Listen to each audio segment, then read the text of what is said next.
I'm Bernice Abubeidu coming to you live from digital address GA0992539. To our first story, the Ghana Institute of Freight Forwarders says if government insists on taking the new charges being imposed on them in doing business at the port, then it must coordinate properly all processes leading to the delivery of quality service required. Clearing agents, importers and exporters, including the Ghana Union of Traders Association, have all been protesting the latest increases in port charges which took effect last week. According to the various groups, the situation is making doing business at the ports burdensome. President of the Ghana Institute of Freight Forwarders, Kwame Ofosu-Appiah, tells Star News, amid the ongoing debate, government must ensure quality service delivery as long as it insists on charging the new tariffs, with particular reference to safety at the port. Mr. Appiah joins us via Skype with more. Good morning, Mr. Appiah, and great to have you on Joy News. Good morning. Now, beyond the charges, you have serious concerns about safety. What really is the problem there? Mr. Bernice, our issue is that a service is going to be provided, and if it must be done at all, then it must be done very well. You see, our concerns with these fumigation services or the safety thing that is being introduced, we think that if we have been properly engaged, probably our little mind would have ensured a much more useful exercise than what we are seeing within the port today. Now, we have these disinfection joints having been placed at the end and exit of the port. And for us, it fits very loose of having to respect these containers. Because put the containers from the port, it is Ghanaians who transport it to whichever holding area that you put it. And you and I know that you don't need a spoonful of pathogens to cause an epidemic. You see, so what happens in the process where you have these people who romance every bit of the container and the vehicles and all of that? Are you going to disinfect the human beings too? You see, so for us, we think there's a very heavy flaw in the whole of the arrangement. And if it must go beyond the business consideration, then the stated objective of stemming the tide of any epidemic would have to be the focus. The business bit of it can follow. These are a few of our concerns. What really do you want from government? Because we are hearing from the other side, especially with the transition to the paperless system, that we are getting some good returns from there.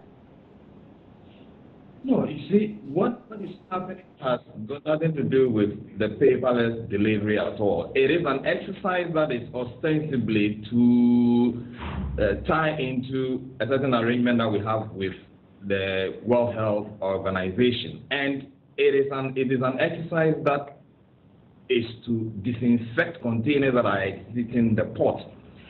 You see, this process in itself is going to bring certain locks in the grid.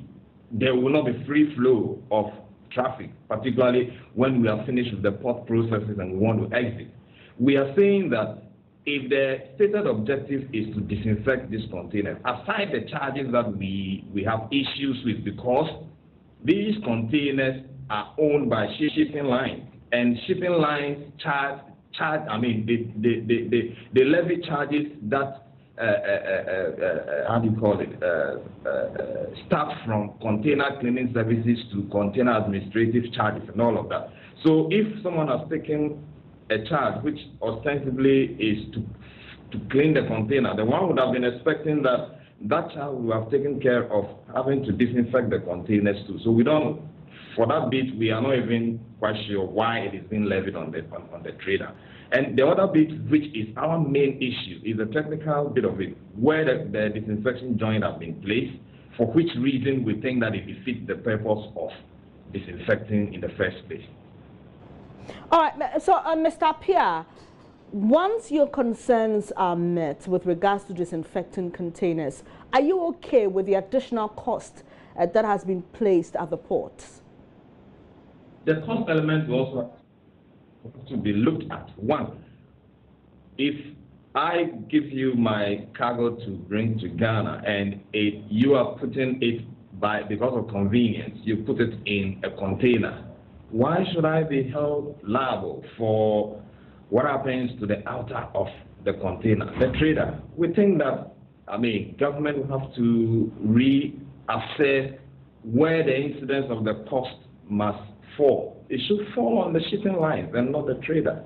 And if that is going to be done, it must be ensured that it is not passed on to the trader. This is what we're asking for. You see, because the cost build-up is just becoming too much. Everybody goes for a solution, and then it is thrown into the pot. Every solution is being thrown at us in the pot, and every one of them comes with a cost item, and it is not a fair deal at all.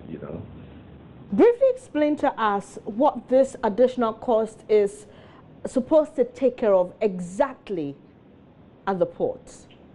We are looking at cost between $5 up to $25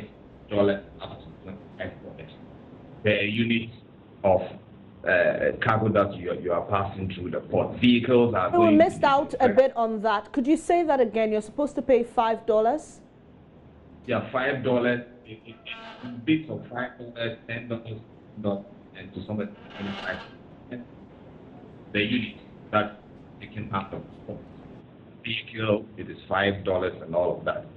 So for a service that is being rendered on our shores, the fact that it's even coming in dollar terms is an issue. So we see a whole lot of things that are just not right with this particular introduction, and we think that it has to be suspended for this thing to be properly looked at. The stated objectives must be properly met. We need an optimum delivery here. If we are looking at the deviation factor, it should not be 50% or 60%.